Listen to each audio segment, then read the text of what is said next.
Face à la pression croissante sur les ressources forestières au Bénin et dans le monde, des alternatives durables au bois deviennent aujourd'hui indispensables.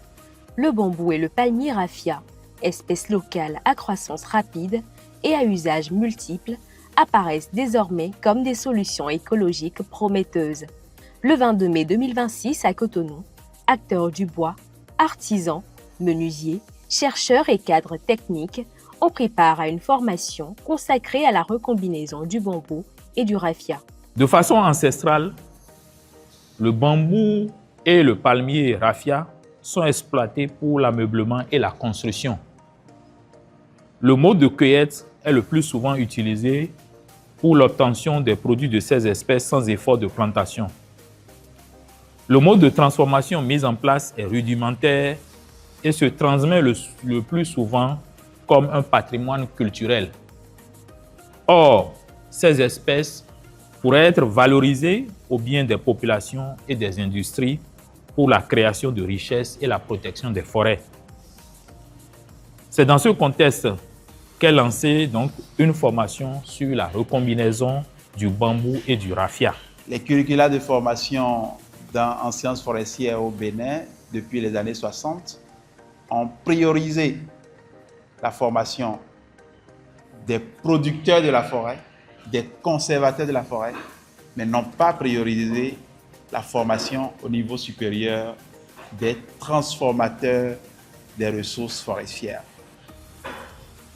C'est donc une dimension fondamentale que nos offres de formation doivent intégrer pour le bien de ces ressources que nous avons.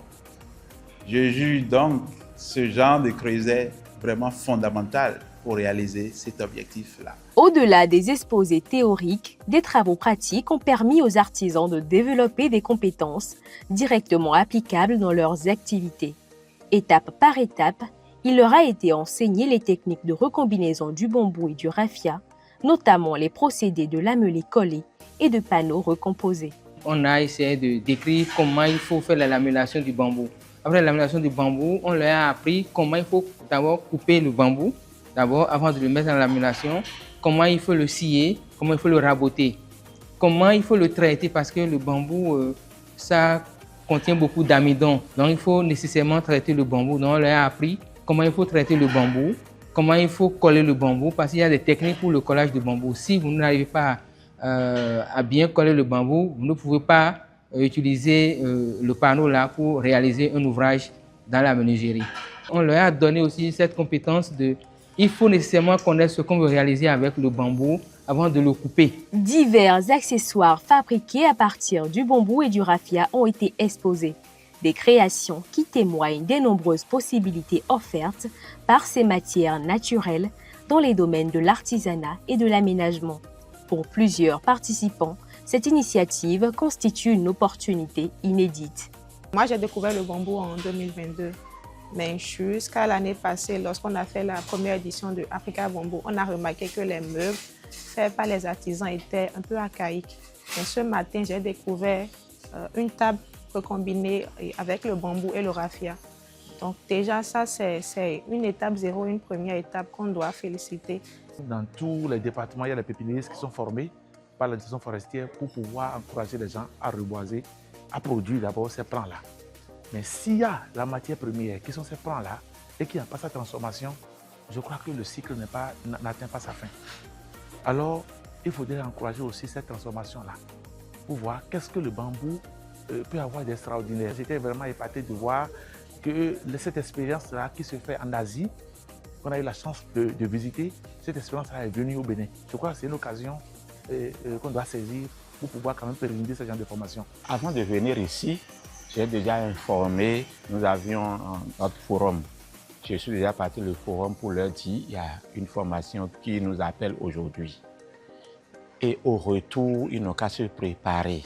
De tour à tour, nous allons leur redonner ce que nous avions pris ici. Né du partenariat entre la faculté d'agronomie de l'Université de Parakou, l'unité de recherche biologie forestière et modélisation écologique URBIOM-UP, l'Organisation pour les femmes en sciences pour le monde en développement OWSD UNESCO, ainsi que plusieurs autres structures partenaires, le projet ambitionne également de structurer un véritable réseau d'acteurs autour des filières bambou et raffia au Bénin. La disposition pour la suite, c'est déjà de faire des ambassadeurs et experts du bambou afin de créer un noyau national de la filière, la mise en place des pépinières du bambou et du raffia, la transformation du bambou et du raffia pour l'obtention des produits concurrentiels au bois et que cette filière se développe au niveau national. Le projet Bambou Raffia ouvre ainsi la voie à de nouvelles perspectives pour les artisans et les industries du Bénin.